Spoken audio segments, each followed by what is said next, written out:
嗨，大家好，咱们今天继续搞扦插。上期讲了土壤如何来配置，那么今天来聊一下枝条的处理。大家扦插是不是直接就插进土壤里？其实还有更好的处理办法，能让扦插的成功率高上数倍，降低黑杆、腐烂等问题。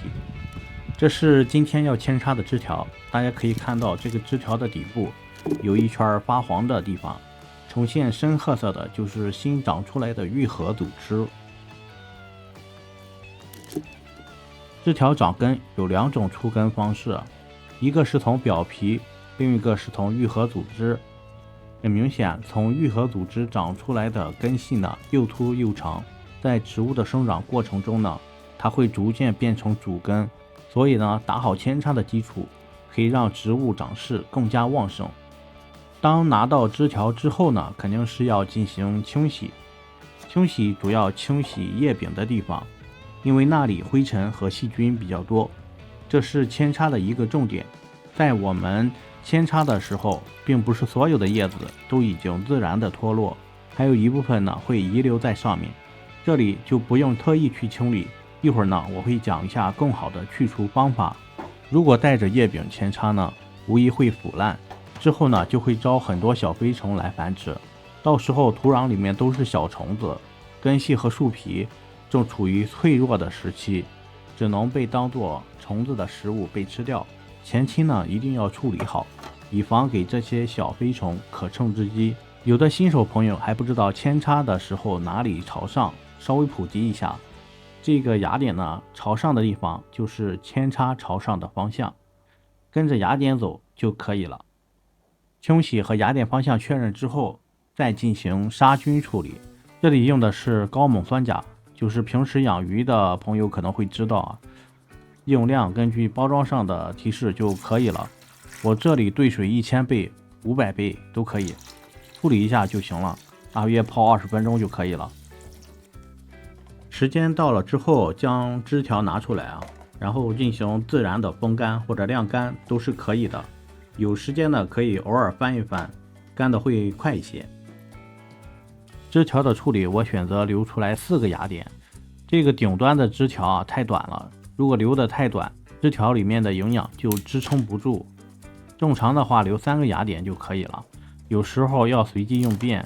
枝条长根的地方，今年我的处理方式是用刀子开几条上下的口子，让竖着方向的根系也能够蓬勃发展。大家也可以把底部的芽点削掉，减少枝条养分的消耗。这次我还尝试了插皮结和披结的嫁接方式，与扦插结合起来进行繁殖无花果，这里就不详细去介绍了。想了解的朋友，我把它放在视频的末尾，一共3段嫁接视频，可以供需要的朋友参考一下。还有一个小细节，就是我们在剪枝条的时候都会用这种剪刀，这个剪刀有一个弊端，就是会留下压痕、压伤。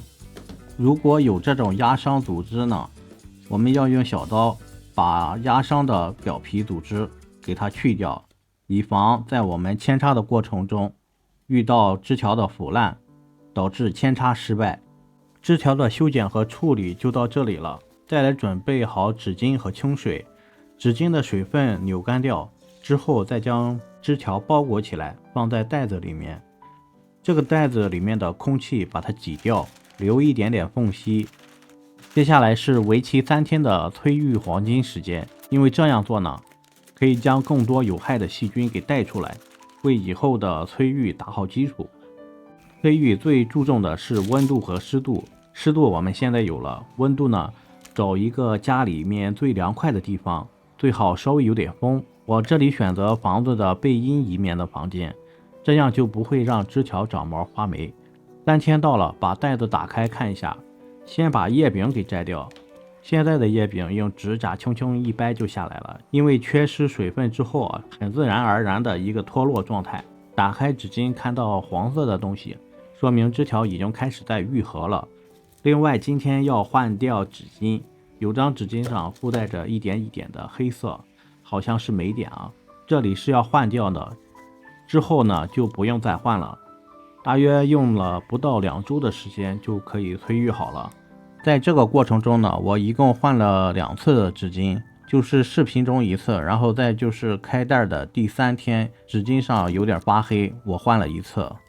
之后呢，就是在每3天我就会进行1次开袋，然后让它透一下气。透气的时候你也可以观察一下，如果有黑点你就把纸巾换掉。就这样呢，一共12天催育的过程，这就为扦插提供了一个非常良好的基础。这些是修剪枝条之后剩下的一些芽点，扔了有点可惜，所以我决定把这些芽点嫁接一下。第一种方式就是芽接，把上方的表皮给它切开，然后把芽点给它贴上就可以了。芽点呢，我留的一部分木质部，这样它愈合起来更加的快一些。第二种方式呢，就是劈接。劈接的时候要注意啊，刀子用拇指去按，不要用一整只手去按，这样比较安全一些。关于扦插的部分已经讲完了，后面是一些嫁接的具体视频，想要观看的朋友可以继续。